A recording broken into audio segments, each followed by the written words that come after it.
నమస్తే. అమెరికా అధ్యక్షుడు ట్రంప్ ఇప్పుడు ప్రపంచానికి ఒక కొరకరాని కొయ్యగా మారినట్టు కనపడుతోంది. ట్రంప్ వ్యవహార శైలి కారణంగా, ట్రంప్ నిర్ణయాల కారణంగా, ట్రంప్ బిహేవియర్ కారణంగా మొత్తం ప్రపంచం ఇబ్బందులు పడుతోంది. ట్రంప్ ఏ ఒక్కరిని వదలడానికి సిద్ధంగా లేరు.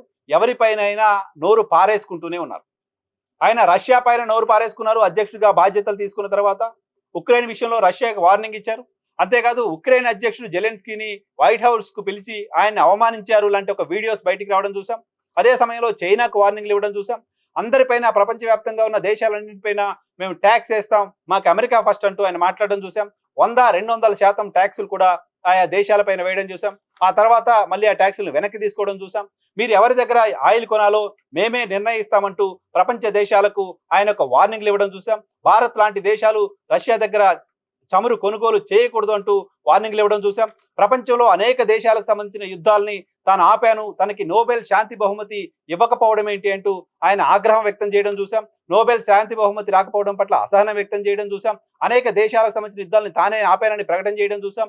భారత్ పాకిస్తాన్ మధ్య ఉద్రిక్తతలు నెలకొని రెండు దేశాలు వార్లోకి ఆల్మోస్ట్ వెళ్తున్న సందర్భంగా ఆ యుద్ధాన్ని తానే ఆపానంటూ రెండు దేశాల కంటే ముందు ట్రంప్ ప్రకటన చేయడం చూసాం. సో యుద్ధాలు ఆపినప్పటికీ తనకు నోబెల్ శాంతి బహుమతి ఇవ్వలేదు కాబట్టి నేను ఇక యుద్ధాలు చేస్తాను అనే తరహాలో ట్రంప్ ఇప్పుడు బిహేవ్ చేస్తున్నట్లు కనపడుతోంది. ఈ కేవలం ప్రపంచంలోని మిగతా దేశాల పట్ల మాత్రమే కాదు, అమెరికాలోని అమెరికన్స్ పట్ల కూడా ఆయన తీసుకుంటున్న నిర్ణయాల ప్రభావం చాలా తీవ్ర వ్యతిరేకతకు కారణమవుతుంది. ఇలాంటి వార్తలు చూస్తున్నాం. అనేక మంది ట్రంప్ ఇరాన్ పైన చేస్తున్న దాడులకు, యుద్ధానికి వ్యతిరేకంగా అమెరికాలో రోడ్లపైకి వచ్చి ఆందోళన చేయడం కూడా చూస్తున్నాం. సో ఇప్పటి వరకు ప్రపంచ దేశాలను, అమెరికాలో ఉండే అనేక మంది ప్రజలను రకరకాల యాక్ట్ల పేరుతో ఇబ్బందులు పెడుతూ ఉన్నారు. అమెరికాలోకి వస్తామని చెప్తున్నా, అమెరికాలోకి వెళ్ళాలనుకుంటున్న వాళ్ళకు వీసాలకు సంబంధించిన అంశంలో గతంలో ఎప్పుడూ లేని కఠిన నిబంధనలు ఏర్పాటు చేయడం చూస్తున్నాం. ట్యాక్సుల పేరుతో, టారిఫ్ల పేరుతో దేశం మొత్తం ప్రపంచాన్ని ఇబ్బందులు పెట్టడం చూస్తున్నాం. అమెరికాకు సంబంధించి గతంలో చాలా సంవత్సరాలుగా అమెరికాకు సంబంధించిన మిత్ర దేశాలుగా ఉన్న వాళ్ళపైన కూడా విమర్శలు చేయడం చూసాం. బ్రిటన్ పైన విమర్శలు చేయడం చూసాం, ఆస్ట్రేలియా పైన విమర్శలు చేయడం చూసాం, జపాన్ పైన విమర్శలు చేయడం చూసాం, బ్రెజిల్ లాంటి కంట్రీల పైన కూడా విమర్శలు చేయడం చూస్తున్నాం. హార్మోజ్ జలసంధి తెరిపించడానికి మీరు ముందుకు రాకపోతే ఎలా అంటూ ఆయా దేశాలకైనా వార్నింగ్లు ఇవ్వడం చూస్తున్నాం. అదే సమయంలో మళ్ళీ రష్యాని మెచ్చుకోవడం చూస్తున్నాం. సో బ్రిటన్ లాంటి దేశాలు తాము ఇరాన్ పైన దాడి చేస్తున్న సమయంలో ముందుగా రాకుండా యుద్ధాన్ని మేము గెలిచిన తర్వాత వచ్చి మేము కూడా వస్తామని చెప్తున్నారు అని గతంలో ట్రంప్ ప్రకటన చేయడం చూసాం. కానీ యుద్ధం ఇప్పటికీ ఇంకా నడుస్తూనే ఉండడం కూడా మనం ఎక్స్పీరియన్స్ చేస్తున్నాం. సో ఈ మొత్తం ఉపోద్ఘాతం నేను ఎందుకు చెప్తున్నానంటే, ట్రంప్ ఇప్పటి వరకు దేశంలోని ప్రజల్ని ఇబ్బంది పెట్టారు. ప్రపంచవ్యాప్తంగా ఉన్న మొత్తం అనేక దేశాలకు సంబంధించిన వాళ్ళని ఇబ్బందులు పెడుతూ వచ్చారు. యుద్ధాల పేరుతో ఇరాన్కి ఇప్పుడు నరకం చూపిస్తున్నారు. ఇన్ని చూపిస్తున్న ట్రంప్కి పోప్ పైన కూడా గౌరవం లేకుండా పోయిందా? ట్రంప్ మానసిక పరిస్థితి సరిగ్గా ఉందా లేదా? పోప్కి ప్రపంచవ్యాప్తంగా క్రిస్టియన్ కమ్యూనిటీ చాలా గౌరవం ఇస్తుంది. సో పోప్కి అత్యంత గౌరవం ప్రపంచమంతా ఇవ్వడం చూస్తున్నాం. అటువంటి ఒక వ్యక్తి ఇరాన్ పైన యుద్ధాన్ని ఆపండి, ఇరాన్ పైన యుద్ధం సరైనది కాదు అంటూ ఒక ప్రకటన చేశారు.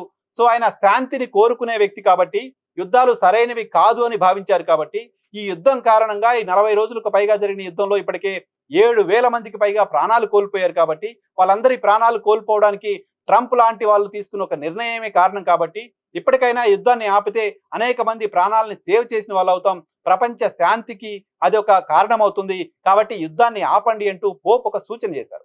సో అటువంటి పోప్ పైన కూడా విమర్శలు చేసేస్తున్నారు. ఓ పొలిటికల్ లీడర్ పైన విమర్శలు చేసినట్టుగా ట్రంప్ ఇతర దేశానికి సంబంధించిన అధ్యక్షుల పైన ఇప్పటివరకు ఏ రకమైన విమర్శలు అయితే ఆయన చేస్తూ వచ్చారో, అదే తరహా విమర్శల్ని పోప్ పైన కూడా చేస్తూ వచ్చారు.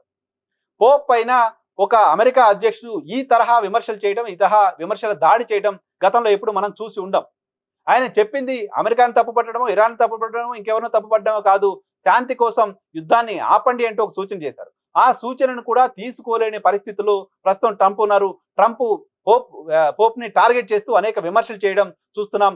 ఈ విమర్శలు చూసిన తర్వాత ట్రంప్ ఇంతకుముందు నేను చెప్తున్నట్టుగా ట్రంప్ మానసిక పరిస్థితి పైన అనేక మంది అనుమానాలను వ్యక్తం చేస్తూ ఉన్నారు. సో అదే సమయంలో ఇరాన్, అమెరికా మధ్య చర్చలు పాకిస్తాన్లో జరుగుతున్న నేపథ్యంలో ఆ చర్చలు విఫలమవడం కూడా ట్రంప్లో అసహనానికి మరింత కారణమవుతోంది.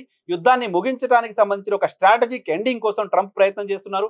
సో ఆ స్ట్రాటజిక్ ఎండింగ్ అమెరికా తల వంచింది, అమెరికా ఓడిపోయింది లాంటి ఒక ఇంప్రెషన్ ఇవ్వకూడదు కాబట్టి, సో తాము ఓడిపోతున్నారనే మాట అనకపోయినా తాము ఇబ్బందులు పడుతున్నప్పటికీ, అమెరికా బ్లీడింగ్ కి గురవుతుంది ఇలాంటి ఒక ఇంప్రెషన్ ప్రపంచవ్యాప్తంగా ఉన్నప్పటికీ ఓటమిని అంగీకరించలేక, తమకు తాము దాడులను ఆపలేక, ఏ రకమైన దాడులు ఆపడానికి సంబంధించిన ఒక గౌరవప్రదమైన ఒక నిర్ణయం తీసుకునే పరిస్థితిలోకి రాలేక ఇబ్బందులు పడుతోంది.